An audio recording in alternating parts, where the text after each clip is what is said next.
ये कहाँ का इलेक्शन कमीशन है? वो आदमी भी गायब है। वो जब उस वक्त शेरो शायरी मारता था, इलेक्शन कमीशनर था वो। शेषन की औलाद थी वो, हाँ, जो शेरो शायरी मारती थी। अभी फरार है वो फरार है। वो देश छोड़ के भाग गया, मुझे मालूम पड़ा। जहां एक तरफ पहले से ही चुनाव आयोग घिरा हुआ है, लगातार वोटिंग लिस्ट में एक के बाद एक मामले निकलकर सामने आ रहे हैं, विपक्ष लगातार सवाल पूछ रहा है, तभी इसी बीच एक बड़ी खबर निकल कर आई। बड़ी खबर क्या है मालूम है? किसी और देश की नहीं, अपने ही देश की बता रहा हूं। राजीव कुमार याद है, पूर्व चुनाव आयुक्त, वो देश में नहीं है। उनको लेकर एक बहुत बड़ी खबर है कि वो देश छोड़कर जा चुके हैं। दावा किया जा रहा है वो देश छोड़कर भाग गए। दावा यह भी किया जा रहा है कि उन्होंने अपने देश की नागरिकता छोड़ दी, यानी भारत के नागरिक अब वो नहीं रहे। यह एक बड़ी खबर है अपने आप में। यह दावे में कितनी सच्चाई है, क्या है खबर, पूरी खबर आपको दिखाने जा रहा हूं, राजीव कुमार से जुड़ी हुई। तो वही खबर आपको दिखाऊंगा। 15 अगस्त स्वतंत्रता दिवस आ रहा है। इस दिन दावा किया गया है कि 2 अलग अलग जगह, दिल्ली और ग्वालियर में ब्लास्ट किया जाना था, लेकिन इसमें रहमान, सलमान, खालिद ये नहीं थे, बल्कि जो आरोपी पकड़े गए हैं उनका नाम सुनकर और समझकर धर्म भी पहचानिए और फिर सवाल भी पूछ लीजिएगा। दिखाऊंगा आपको कि गोमती नगर में यादव और मुसलमान लड़कों का खास तौर पर सदन में खड़े होकर नाम लेने वाले। गोमती नगर में बरसात हो रही थी, लड़की मोटरसाइकिल पर जा रही थी, उसको लेकर एक मसला निकला था, वीडियो सामने आई थी, तो योगी आदित्यनाथ ने सदन में नाम लिया था। लेकिन फतेहपुर के लुच्चों का नाम नहीं लिया जा रहा है सदन के अंदर। क्यों?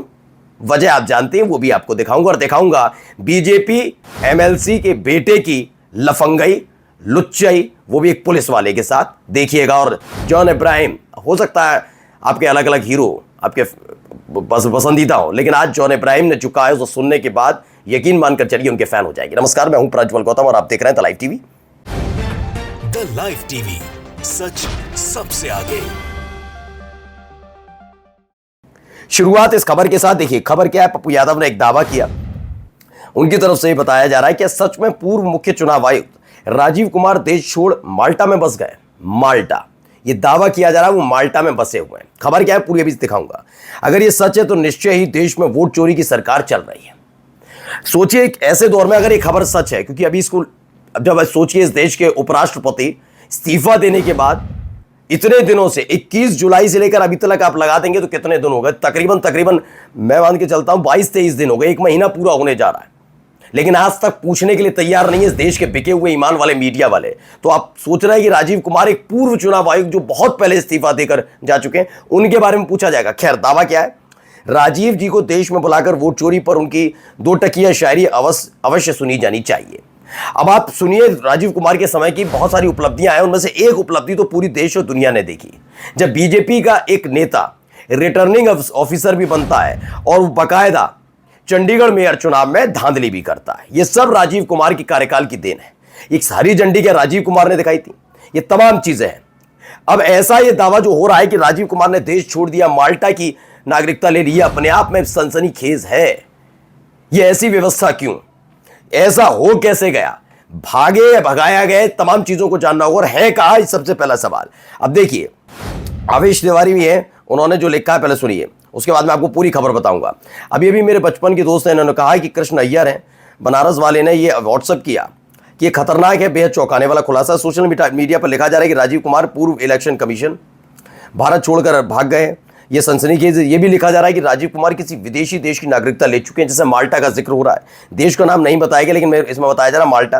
कुछ हजारों करोड़ के लेन देन की अफवाहें भी चल रही हैं। ये तो और भी खतरनाक है। अगर यह सच है तो पहली बार कोई चुनाव आयुक्त देश छोड़कर भागा है। भारत की छवि पर बड़ा धब्बा हो सकता है। राजीव कुमार और सरकार से गुजारिश है कि अफवाहों का खंडन करें और जनता को सच बताएं। मुझे पूरी उम्मीद है कि राजीव कुमार जल्द से जल्द जनता के सामने आएंगे और राजीव कुमार के भागने की बात अफवाह साबित होगी। चलिए अगला ये सुनिए, क्या यहां पर दावा किया जा रहा है। इलेक्शन कमीशन, ये कहाँ का इलेक्शन कमीशन है? वो आदमी भी गायब है। वो जब उस वक्त शेरो शायरी मारता था, इलेक्शन कमिश्नर था वो। शेषन की औलाद थी वो, हाँ, जो शेरो शायरी मारती थी। अभी फरार है वो फरार है। वो देश छोड़ के भाग गया, मुझे मालूम पड़ा। तो बड़े बड़े बड़े देश में गड़बड़ घोटाला डाला। आप दादा क्या कह रहे हैं? राजीव कुमार देश छोड़ के चले गए? नहीं, वो 6 महीने पहले ही भाग गया वो। 6 महीने वो माल्टा में या कहीं तो भी लिया है उसने नागरिकत्व। ये तमाम चीजें दावा हो रहा है कि भाई देश छोड़कर जा चुके हैं राजीव कुमार। देखिए यहां पर भी दावा कर दिया किशोर तिवारी ने। अभी किशोर तिवारी को आप सुन रहे थे, इसमें किशोर तिवारी ने दावा किया है, शिवसेना के नेता है किशोर तिवारी का दावा है कि राजीव कुमार ने ली माल्टा की नागरिकता, कुछ महीने पहले ही देश छोड़ा है। सोचिए सब गुपचुप तरीके से हुआ। हमारे इस देश के अंदर वो उपराष्ट्रपति का इस्तीफा देकर गायब हो जाने का विषय जब चर्चा का विषय नहीं बन सकता, मीडिया में है तो सोशल मीडिया सब पूछ रहे हैं, लेकिन चर्चा का विषय मीडिया में नहीं बन सकता। सोशल मीडिया पर तो है लेकिन गोदी मीडिया उस पर डिबेट नहीं बुलाती है। तो सोचिए राजीव कुमार पर बनेगा। और आप कहते हैं पत्रकार है, इनका ईमान जिंदा है, आज तक इनको पता ही नहीं है कि उपराष्ट्रपति कहाँ है। और ये आपको लग रहा है ये वो कर देंगे। आइए अब अगली खबर देखिए। ये खबर निकाली, देश भर में धमाकों की साजिश नाकाम, 15 अगस्त को दिल्ली और ग्वालियर में ब्लास्ट की थी योजना, पाकिस्तान में से मंगवाए थे ग्रेनेड। पुलिस ने संजय नायक, सोनू उर्फ काली और ऋतिक को तीन नाबालिगों को गिरफ्तार किया है। यह दावा किया गया है कि ये 3 लोगों को गिरफ्तार किया गया है। यह स्वतंत्रता दिवस पर कर रहे थे। नाम पढ़ ही लिया आपने, संजय नायक मुसलमान नहीं होता मेरे ख्याल से, है ना, सोनू उर्फ काली और ऋतिक, ये तीनों नाम के हैं। मैं ये नहीं कह रहा हूं, लेकिन फिर भी मैं कहता हूं कि इनकी अपनी क्या सोच है, क्यों कर रहे थे, ये जांच में निकल कर सामने आएगा। क्यों साजिश कर रहे थे, किसके कहने पर कर रहे थे, ये छोड़िए। लेकिन अगर इसकी जगह 3 नाम होते तो क्या होता? 3 अलग नाम, वो इस्लाम वाले, कोई खालिद होता, कोई अनवर होता, सलमान शाहरुख कोई होता तो क्या हो रहा होता? अभी छाती पीटने का काम शुरू हो चुका होता है ना। हाँ या ना? फतेहपुर के मकबरे पर हमला करने वाले शांति दूत हैं, क्योंकि वो हक लेने आए थे। लुच्चे हैं वो मेरे हिसाब से, लेकिन वो क्या कर रहे हैं? ये सारे के सारे क्या, बहुत आसान, उनके उससे मत जोड़िए, कुछ मत करिए, वो एक संगठन के लोग हैं। लेकिन कोई मुसलमान कुछ कर दे तो ये तो ट्रेन को ब्लास्ट करना चाहते हैं, ये तो उत्पाती हैं, ये तो पत्थरबाज है। और शर्म नहीं आती संवैधानिक पद पर बैठे हुए लोगों को। इतनी ज्यादा शर्म खो चुके हैं कि जिस सदन के अंदर खड़े हैं वहां वो ऐसा ही 2 तरह का रवैया अपनाते हैं। दिखाता हूं कि क्या हो रहा है, जरा इधर देखिए। ये आपको पुराना बयान याद होगा, पहले पुराना बयान सुना रहा हूं, पुराना बयान सुनिए। कल की जो गोमती नगर की घटना है, उस घटना में भी हम लोगों ने जवाबदेही तय की है। उसके अपराधियों की सूची भी मेरे पास आई है। ये अपराधी हैं, पहला अपराधी है पवन यादव, दूसरा अपराधी मोहम्मद अरबाज। ये सद्भावना वाले लोग हैं, यानी सद्भावना। अब आप सुनिए, पहले तो मैं इसी बार में, आपको याद होगा पिछली बार जब बारिश हुई थी पिछले साल, तब गोमती नगर में पानी भर गया था। पहले तो शर्म सरकार को आनी चाहिए, गोमती नगर इलाके में पानी भरा, उस पर कोई बात नहीं। लेकिन वहां से अपने भाई के साथ, ये फ्रेंड्स के साथ, जिसके साथ भी मोटरसाइकिल से गुजर रही थी एक लड़की, वहां पानी में नहाते हुए लड़कों ने बदतमीजी की थी, स्पष्ट सबके सामने आया था। अब इन्होंने 2 नाम ले दिए थे। सबसे पहले तो योगी आदित्यनाथ ने जो नाम लिए वो गलत ही थे नाम, पहला। लेकिन चूंकि ये यादव और मुसलमान थे तो सद्भावना वाले कर रहे थे। ये योगी आदित्यनाथ का चरित्र बता रहा हूं, एक मुख्यमंत्री होते हुए, जबकि संवैधानिक पद पर बैठे हुए व्यक्ति को कितना ज्यादा संजीदा होना चाहिए। अब आप देखिए, एक फतेहपुर वाली घटना होती है तो ये देखिए सुरेश नहीं, 10 लोगों के नाम जब है। अच्छा। और 11वां 150 लोग अज्ञात। ओहो, इसमें ज्ञान नाम दे रिपोर्ट है मानवा, हम नाम पढ़े दे रहे हैं मानवा। नाम की जरूरत नहीं है, उन्होंने कहा नाम पढ़ने से योगी आदित्यनाथ ने मना कर दिया। तो अब आप खुद सोचिए, ये हालात पैदा हो रहा है। तो ये अपने हिसाब से तय करते हैं। नाम तो इसका भी नहीं बताते। दिखाऊं किसका? देखिए, वीडियो देखिएगा। दीदों पे काला चश्मा लगा गुंडाई कर रहा, सुनिए।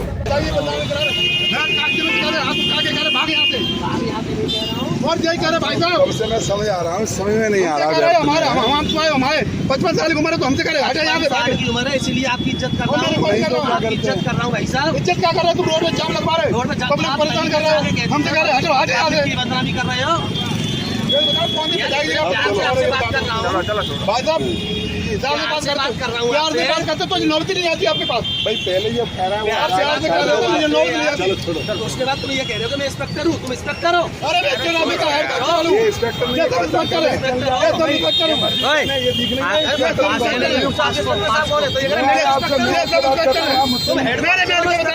मैं इनको बता रहा हूँ कि ये सब इंस्पेक्टर खड़े हुए हैं। इंस्पेक्टर साहब अब आए एक मिनट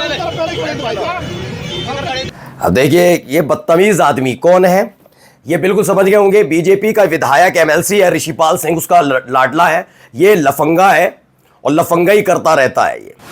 ये क्या है इसका? चल हट, भाग यहां से, तुम्हारी उम्र का लिहाज कर रहा हूं, वरना तू कौन? तू कौन? खोली चुनौती प्राज्वल गौतम आपको दे, तू कौन? तुम बीजेपी के, तुम्हारे डैडी बने, तुम्हारी वही हैसियत है, तुम्हारी वही होगा, तुम कौन हो? Who are you? कुछ नहीं, शून्य। और तुम लफंगे हो, तुम बताओ कौन हो? लफंगे और लुच्चे हो। आगे तुम इंस्पेक्टर हो, वो कुछ भी हो, कम से कम वर्दी में तो है, तेरी तरह अपने पिता के रोब पर या धौंस पर नहीं उछल रहा, तू सिर्फ एक लुच्चा है। अब सवाल सुनिए, ये शब्द यूपी के बीजेपी विधायक ऋषपाल सिंह के बेटे के हैं।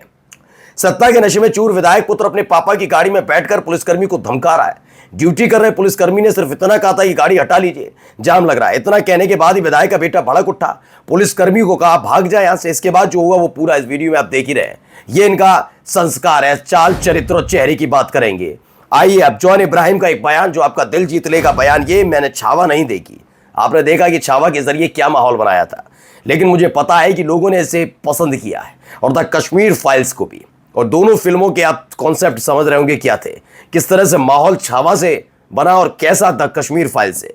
लेकिन जब फिल्में अति राजनीतिक माहौल में लोगों को प्रभावित करने के इरादे से बनाई जाती हैं और ऐसी फिल्मों को दर्शक मिल जाते हैं, तो ये मेरे लिए डरावना होता है।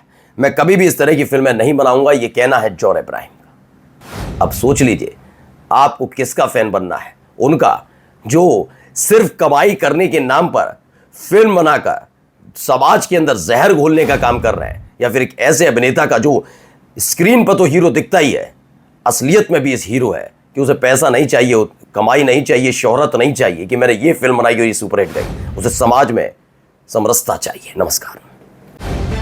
द लाइव टीवी, सच सबसे आगे।